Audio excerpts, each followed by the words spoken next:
Assalamualaikum warahmatullahi wabarakatuh. Perkenalkan, saya Fadla Marta Amelia dengan NPM 2014-15-1047. Di sini saya akan mempresentasikan PowerPoint saya yang berjudul Strategi Pengembangan Objek Wisata Religi Spirituality di Kecamatan Padang. PowerPoint saya berisi yang pertama ada pendahuluan, yaitu pariwisata syariah sebagai potensi besar, ada metodologi atau sumber dan metode pengumpulan data, lalu ada hasil yang pembahasan berupa strategi pengembangan wisata religi itu sendiri, lalu yang keempat ada kesimpulan yang berupa strategi dan rekomendasi yang tepat guna untuk pengembangan wisata religi. Lalu yang pertama ada pendahuluan. Ini wisata halal ini dapat dilihat sebagai prospek yang menjanjikan untuk bisnis wisata dunia termasuk di negara Indonesia. Setelah yang kita tahu secara statistik dan industri pariwisata di dunia diketahui bahwa perkembangan pasar wisatawan muslim dunia semakin cepat berkembang dengan perkiraan wisatawan muslim tahun 2015 yaitu 117 juta wisatawan naik menjadi 168 juta di tahun 2022.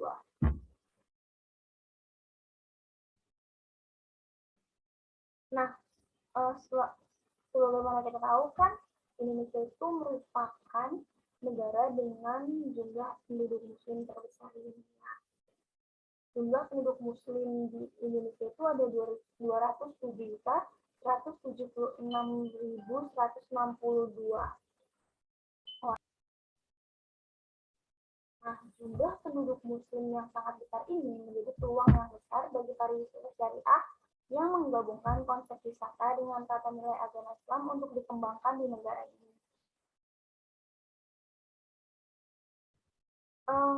Di wisata religi di Indonesia ini dikenal dari beberapa kalangan seperti penyedia jasa angkutan wisata, lalu ada pengelola dan penjaga kawasan makam para wali, serta pemuka masyarakat dan masyarakat secara luas. Nah, sebagai salah satu tujuan wisata di dunia, wisata religi Indonesia ini tercipta dengan adanya beberapa daerah yang memiliki potensi dari aspek religiositas, seperti area wisata yang dihuni oleh pemeluk Islam yang taat dan kuat, sehingga tema keislaman dapat menjadi ikon spesifik sebagai tujuan wisata yang syariah.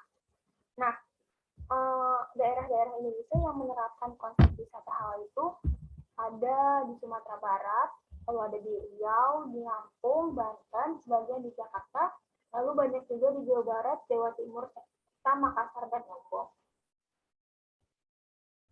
Nah, selanjutnya kita akan membahas metode penelitian. Di penelitian ini, kita pakai metode pengumpulan data berupa wawancara pengunjung dengan bantuan kuesioner, lalu hasil data dari kuesioner tersebut dianalisis menggunakan analisa SWOT, yaitu Strength, Weakness, Opportunity, and Threats. Saja ada hasil dan bahasan. Yang pertama ada kondisi existing potensi wisata religi Kabupaten Gresik. Nah, Gresik ini sebenarnya merupakan kota industri yang terus berkembang. Pabrik dan pergudangan ini sangat luas di kota Gresik sampai ke pinggiran kota, di antara kawasan industri Gresik atau yang biasa dikenal sebagai KID. Nah, selain dikenal sebagai kota industri, Kota Gresik juga dikenal sebagai kawasan pariwisata religi karena memiliki banyak pesantren dan beberapa wisata religi. Karena banyak memiliki pesantren dan wisata religi ini, Kota Gresik juga disebut sebagai kota santri. Nah, beberapa wisata religi yang terkenal di Kabupaten Gresik antara lain adalah Makam Sunan Giri dan Makam Maulana Malik Ibrahim. Nah, berikut adalah kondisi existing potensi wisata religi di Kabupaten Gresik. Ini ada peta Kabupaten Gresik, terus ada tempat-tempat potensi wisata yang ada di Kabupaten Gresik tersebut. Nah, ini yang pertama ada objek wisata Sunan Giri, lalu ada Makam Malik Ibrahim, terus ada Makam Fatimah binti Muawan, terus ada juga Bukit Tiger. Nah, di desa wisata di Sulawesi ini ada tujuh objek wisata yang bisa diikuti masyarakat. Yang pertama ada Petilasan Sunan Kalijaga, lalu ada makam Mbah Simo, lalu ada makam Raden Bagas Mataram, Gua Langsi, Gua Macan, Gua Lumbung, dan yang terakhir ada makam Empu Supak.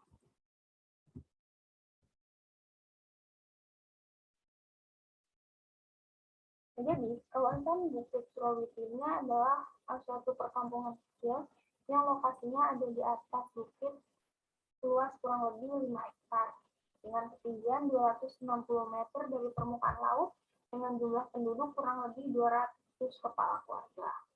Nah, lokasi desa ini dia karena berada di atas bukit terjal, jadi untuk mencapai bukit tersebut melalui jalan beraspal serta anak tangga yang cukup banyak. Anak tangganya ini jumlahnya sekitar 300 anak tangga.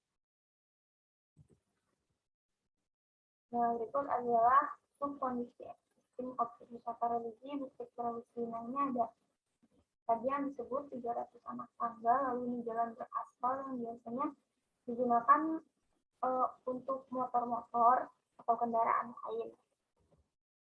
Terus juga ini ada Petilasan Sunan Kalijaga serta makam Empu Supak. Ini ada peta atau titik lokasi objek wisata Bukit Sulawesi itu tersendiri. Lalu ini ada Gua Macan dan ini ada Gua Lungsi.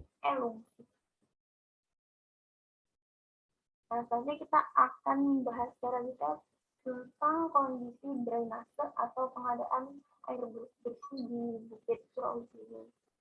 Jadi, peningkatan jumlah pengunjung yang datang ke objek wisata Bukit Sulawesi belum diimbangi dengan sarana prasarana yang cukup baik. Kondisi saluran air hujan atau drainase yang ada di sekitar lingkungan pemukiman penduduk Bukit Sulawesi ini masih belum terintegrasi dengan baik antara satu sama lainnya, atau antara perumahan satu dengan perumahan lainnya. Jadi, bentuk saluran titik drainase ini belum seluruhnya dibangun dengan baik. Jadi memang kadang di desa Bukit Sulawesi ini masih terdapat genangan-genangan air atau banjir-banjir. Nah, selanjutnya ada kondisi existing yang kedua, yaitu pengelolaan sampah. Pengelolaan sampah di kawasan objek wisata Bukit Sulawesi masih belum terkoordinir dengan baik juga. Kondisi sarana prasarana transportasi juga belum ada. Jadi transportasi umum seperti bis atau angkot, khususnya bis pariwisata ini nggak bisa sampai kondisi wisata secara langsung, sehingga pengunjung banyak yang tertahan dan harus mau nggak mau ke desa Sulawesi ini dengan berjalan kaki.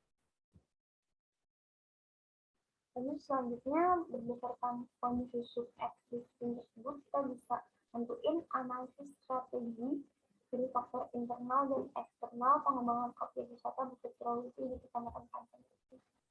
Nah, setelah diketahui faktor internal maupun eksternal yang menjadi kekuatan, peluang, kelemahan, dan ancaman bagi pengembangan objek wisata religi Bukit Sulawesi, maka penentuan strategi dapat dilakukan dengan menggunakan analisis SWOT. Ini merupakan matriks dari faktor internal objek wisata religi Bukit Sulawesi. Kekuatannya ada di kawasan wisata religi ini ada yang namanya Petilasan Sunan Kalijaga dan beberapa makam pemuka agama Islam. Yang kedua, pemandangan alam di kawasan objek wisata ini sangat indah, itu berupa perbukitan dan juga gua-gua kars. Lalu yang ketiga, kekuatannya yaitu wisata ini dapat memperkuat perekonomian penduduk di sekitar kawasan wisata tersebut. Sementara kelemahannya itu di sini sulit untuk dapat air bersih, terus juga masalah sanitasi atau kebersihan lingkungan lainnya juga kurang. Pengelolaan sampah serta transportasi pun belum berjalan dengan baik. Selanjutnya, matriks faktor eksternal berupa peluang dan ancaman opportunity dan threat. Di Kota Gresik ini peluangnya karena Kota Gresik merupakan kota santri, jadi wisata religi ini sangat pas untuk dikunjungi oleh masyarakat. Yang kedua, kondisi objek wisata di sekitar Bukit Surawisi ini udah banyak dikenal oleh pengunjung, jadi pengunjung hariannya pun banyak. Yang ketiga, peran serta masyarakat komunitas sadar wisata dalam pengelolaan wisata religi ini lebih terkait. Ancamannya, berkembangnya kawasan industri di Gresik agak mengancam luas dan keberadaan bangunan-bangunan di bukit atau desa wisata Surabaya. Terus juga perilaku wisatawan yang suka merubah sarana prasarana juga merusak kawasan desa wisata itu sendiri. Terus juga potensi terjadinya longsor atau erupsi pada tebing-tebing itu tinggi ya, karena dia ada lokasinya itu ada di perbukitan. Nah, selanjutnya kita bahas strategi pengembangan berdasarkan matriks SWOT. Yang pertama, ada penguatan konsep wisata religi di kawasan objek wisata Bukit Surawisi. Yang kedua, ada meningkatkan partisipasi masyarakat dengan dukungan pemerintah dan swasta dalam pengelolaan objek wisata religi Bukit Surawisi. Yang ketiga, penerapan regulasi yang tegas kepada pelaku industri di Kabupaten Gresik dan pengelola wisata maupun pengunjung di kawasan objek wisata religi Bukit Surawisi. Selanjutnya yang keempat, yang terakhir adalah perbaikan sarana prasarana penunjang wisata religi di Bukit Surawisi. Nah, lalu ada kesimpulan, kawasan Bukit Surawisi dengan wisata religinya bertujuan untuk memenuhi kebutuhan rohani manusia dalam memperkuat iman dengan mendatangi tempat-tempat yang dianggap memiliki nilai religius, sekaligus menikmati keindahan alam di atas Bukit Terjal Surawisi. Lalu ada kesimpulan selanjutnya, itu ada penguatan konsep wisata religi merupakan bagian dari strategi pengembangan kawasan wisata sebagai pendukung wisata wali di Gresik yang dapat meningkatkan perekonomian masyarakat sekitarnya.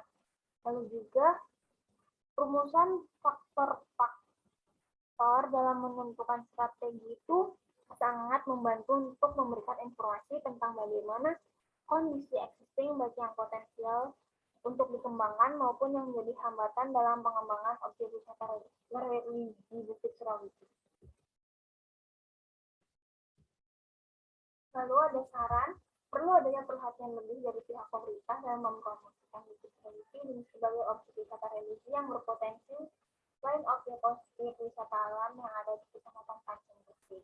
Yang kedua, perlu adanya penelitian lebih lanjut tentang pembangunan sarana prasarana pendukung wisata religi Bukit Surawisi, khususnya sarana prasarana tentang penyediaan air bersih. Yang berikut adalah sumber PowerPoint saya, yaitu dari NC5T dan Santoso.ai tahun 2019 yang berjudul Strategi Pengembangan Objek Wisata Religi Bukit Surawisi di Kecamatan Panceng Gresik yang dipublikasikan di jurnal Plano Art volume 4 tahun 2. Sekian presentasi dari saya.